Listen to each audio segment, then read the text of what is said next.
Hello and welcome to Applied Security Engineering. I'm Khurram Numan, and today I'm talking about like the AppSec and the certifications which are available in it. We talked about AppSec in a previous video as well, but I want to give you a little bit more in-depth knowledge about the AppSec, and I will continue this journey next up in our coming videos as well. So I'm sharing my screen, my presentation. I prepare a one quick presentation for you guys so that I can explain in a bit better way. So let's dive into it. I have a screen over here, so if I look over there, it's my screen. So when we talk about application security, like we have to think about like why we need an application security. Most of the time when you talk about the security, everyone thinks about the network security or like the data protection, but more like kind of the cloud or network security comes in the mind. But one of the basic or like one of the most important thing is the application from where most of the time the data leaks. So we need to think about like a few concepts over here, what we need to do in application security and why we need to do that one. We need to, so first we have to identify like we have to protect like the sensitive data. Data is like kind of a money nowadays for the companies. So usernames, passwords, and all e-commerce related data or some financial information. And there are very strict regulation around the data as well, like as you all aware of it. I'm in the UK, so GDPR and all those regulations where you have the PIA data. So that is very important, like to protect that information wherever you are storing it, or when you do the so data basically in transit or data at rest. You have to make sure like you protect your data in both scenarios. Like why is it important? Um, so basically we need to maintain the business operations and keep the revenue running. You might have heard about like the Mark and Spencer recent hack which happened. Like when we talk about the business and revenue, they had to shut down their online store for like over a month now, I think so. If I'm not wrong, it might be 2 to 3 months. Like their web store was down and no one was able to make any transaction from the web store, which is like kind of a big loss nowadays. Including myself, I normally don't go to the stores, I just buy online. And I remember like during that time I have to buy my kid's school uniform as well. But then like I was not able to do it from their site, and you have to go to their store, which is like kind of a big hassle. So I did it from some other websites. So again, like that is a big thing. We have lost like it like the Mark and Spencer, they have lost the business around it as well. So that's why you need to protect your application and you need to protect your data. And we are protecting it from the hackers, to gain unauthorized access to the system. And then, once you have the robust system, then the customer can rely on it, including myself. Like when I go to the website, I always worried about like entering my credit card information. Sometimes they say like we store it for the future transactions. I never mark that one to store my card because I don't want. Uh, but like there are some websites which you can rely on it, and sometimes you allow it. Yes, store my card information for the future transaction. So you cannot, especially like if I talk about like the Mark and Spencer thing. Like when I went on their web store recently, they asked for this thing. I said like, oh no no no, it's a big no now, since the recent incident. So I don't have like a trust on Mark and Spencer anymore. But again, like it takes time to build the customer trust. So these are all the main factors, like which we need to cater about it when we talk about like an application security. So what are the challenges? Most of the challenges, like when you are trying to secure your application, complexity is there. Nowadays, like the applications are very complicated, microservices, and there is a lot of like complexity involved in it. So that is a one reason to secure. One reason, like kind of a challenge where you see it's a problem to protect all the components of an application. There are none of application I think nowadays in monolithic.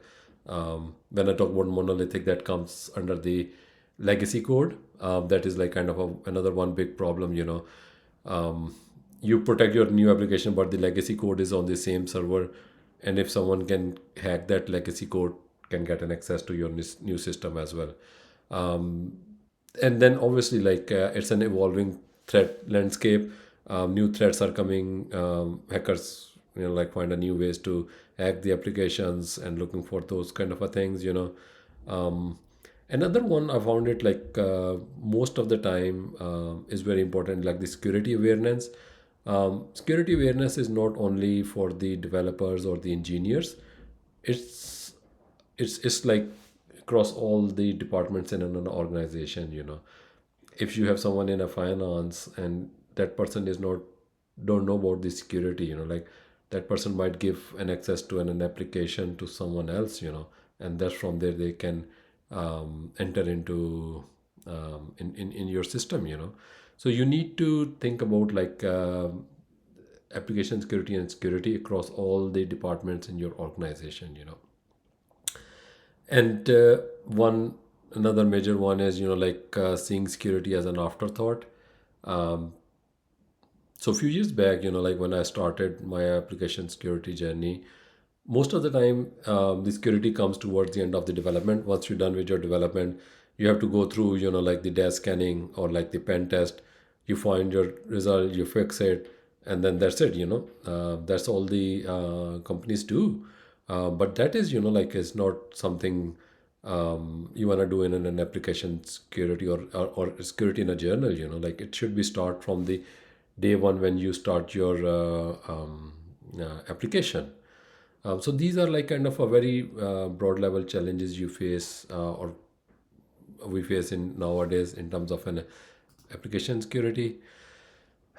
So there are three key pillars. Like I always talk about, like if you want to implement any kind of a security in your application or in an organization, it has three pillars. Like people, process, and technology. If your developers, or let's take an example of the developers, like if the developers are not aware of the security, like if they are not up to speed in terms of the recent threats, or if they are not up to speed about the recent things going on in the security world, or like how to protect an application, it does not matter whatever scanning you do, you won't able to get the results. How you can do that one, that's another question. So you need to build a process around it. You need to educate your developers. You need to invest in your developers. Like I highly advocate about investing in developers as compared to investing in a tool. Obviously, like tool helps you find vulnerabilities. Tool definitely speed up the whole process, but that is like one part of the equation. If your developers and if your engineers are not security aware, and they are not aware of the recent threats or like the vulnerabilities, then they won't able to do anything. Like they might fix the vulnerabilities whichever the tool pick up, but they are not able to build a secure application. And then obviously like the technology is like kind of a third part, where you um, invest in your technology, like buying the tools and implementing those tools. Let's quickly talk about like the SDLC and AppSec tools. On the left of your picture, you see like the normal SDLC, where you have the requirement analysis, design, you do the development, testing, and deployment, and then its maintenance. That is like kind of like a normal software development lifecycle. Like when we talk about SSDLC, Secure Software Development Lifecycle, that changed this whole thing. Like so you need to do all the steps, but you are adding another layer on top of it. So when you're talking about like the requirement, what sort of a requirement, what sort of like things from the security perspective you do in a requirement, do the risk assessment. if we are if we are allowing, just taking an example, if you are allowing a user to upload a file in an application, like that is a requirement. So there is a risk you are adding in your application. Someone can upload a malicious file in your code as well, or on your server. So that is a requirement.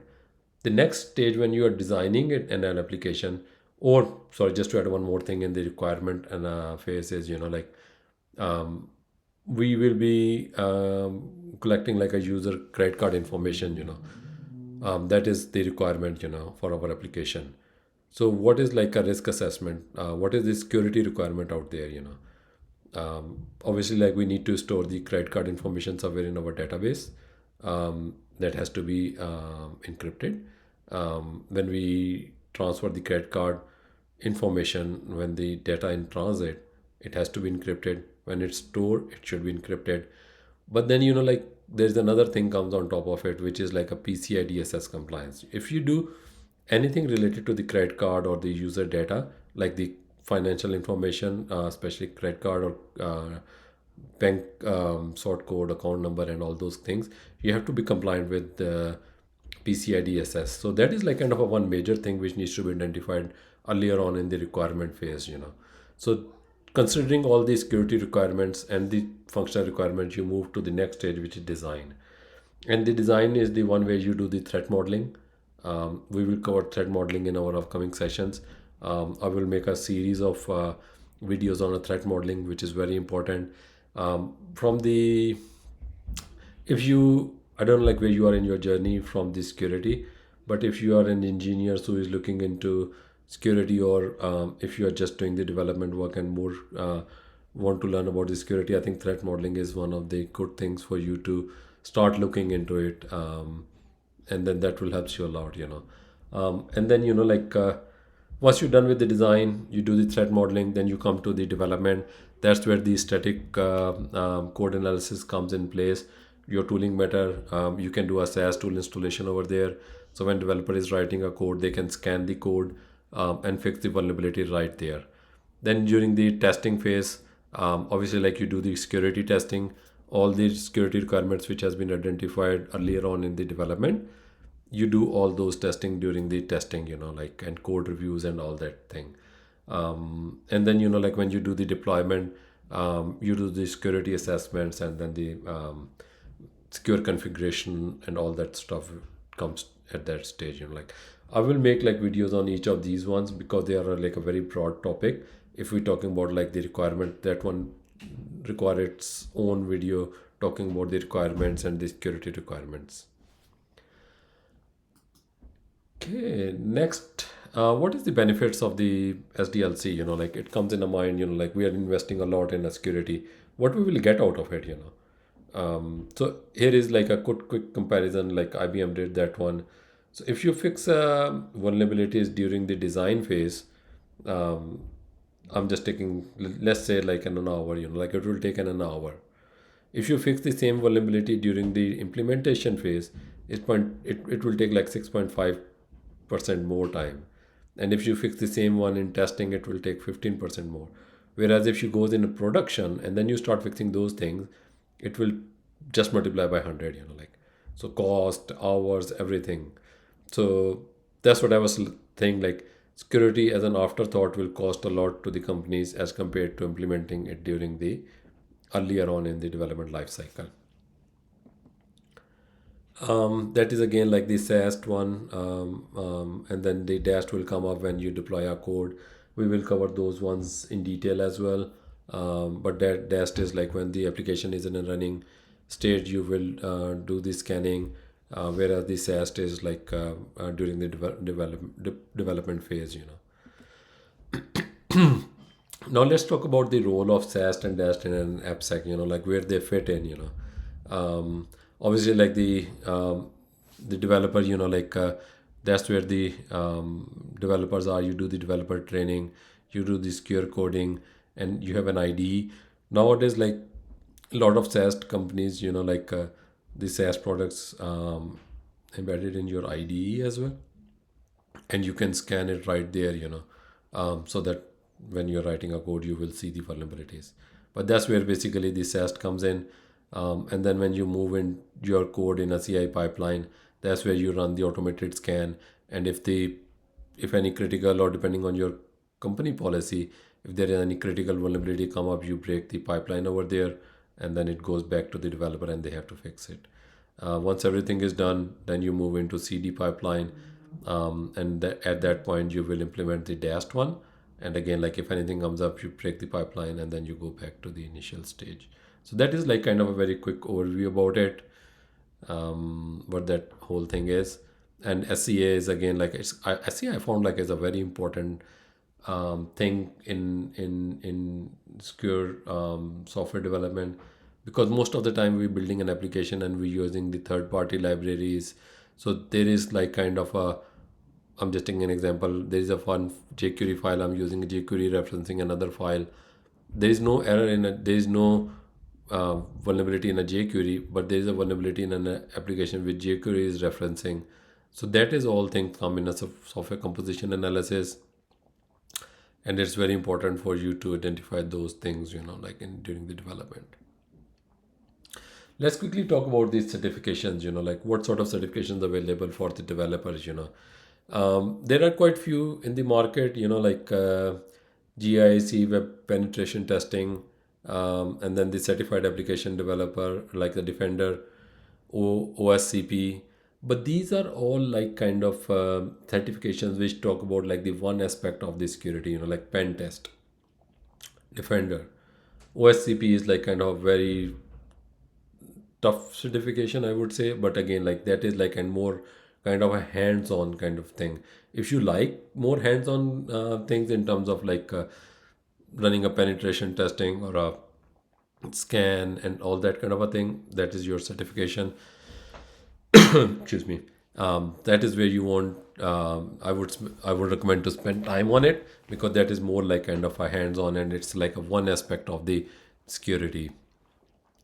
Whereas if you talk about like the CSSLP, that is talking about more kind of security, not from the tooling perspective, not for one thing, security as an overall, like an application, overall application about how to secure your application. I will cover that one in next slide.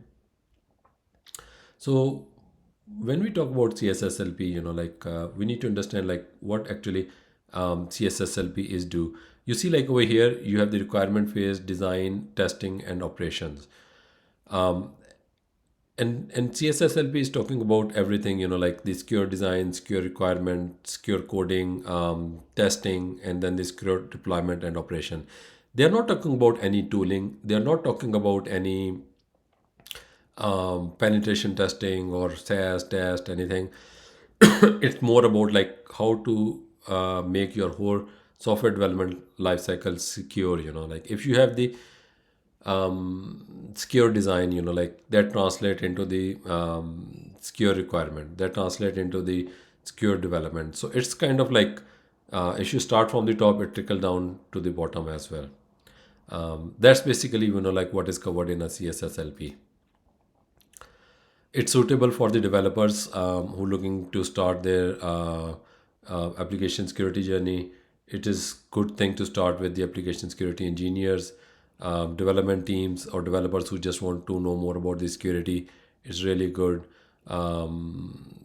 It's not that much for the DevOps, I would say, but I mean there is something for everyone in this in this certification.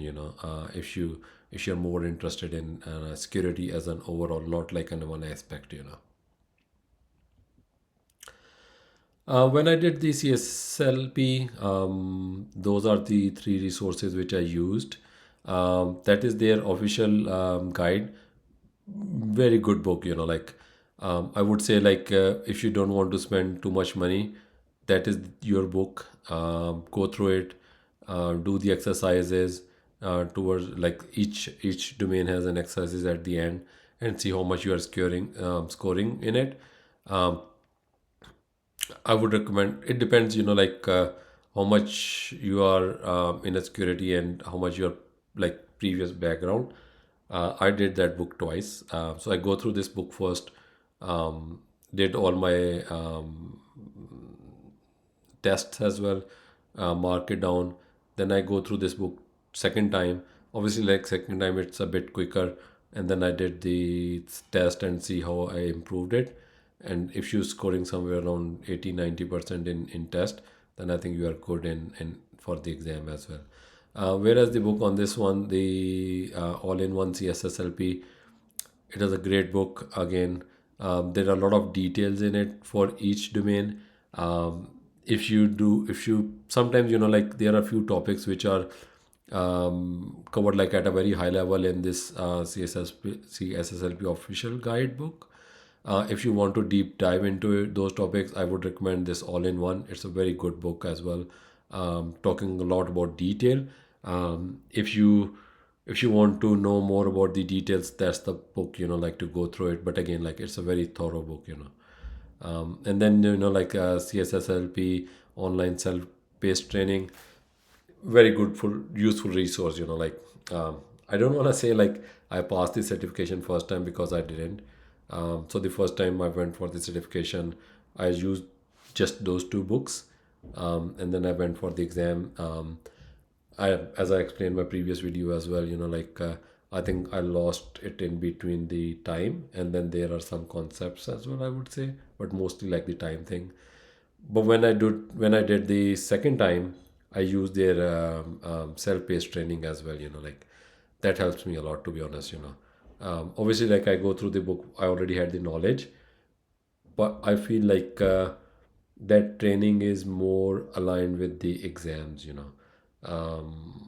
So the terms or the concepts which has been explained in training, you will see like that kind of a translation into an exam as well. It's not like one to one. I'm not saying like if you take this training, all the questions will exactly same as an exam. Exam questions are totally different. You will not able to find any kind of like dumps or anything for that thing. So I'm not saying that one, but this training helps me a lot in terms of passing this certification. So it's not cheap as well either. So if you have a money, I would recommend like spending it on the official guidebook and this training. But I mean, if you, I know like a lot of people made a video. There are a lot of like YouTube content available. Mostly talk about like we just go through this book and we pass the exam, which is 100% right. Like you can go through this book, you can pass the exam as well. But if you want like kind of a more exam kind of a thing, then I think this training will help you a lot. Or if it's someone like me who spend most of their careers in the development and switching it in security very late in the career, I think that training helps me a lot on it. So that's pretty much is, like from the AppSec and CSSLP certification perspective. Um, Next video I will be making up like on the domain one of the CSSLP. We will talking more in detail about it. So, or you can comment and let me know like which other topics you want me to cover. I'm happy to give you in more depth in analysis about the any application security related concept, or if you have any queries, or if you in your career or in your job, if you need any kind of an help, please feel free to message me and I will try to reply you as soon as I can. Thank you again. If you like this video, subscribe to my channel, that helps me, and press the bell icon as well. Thanks a lot. Bye.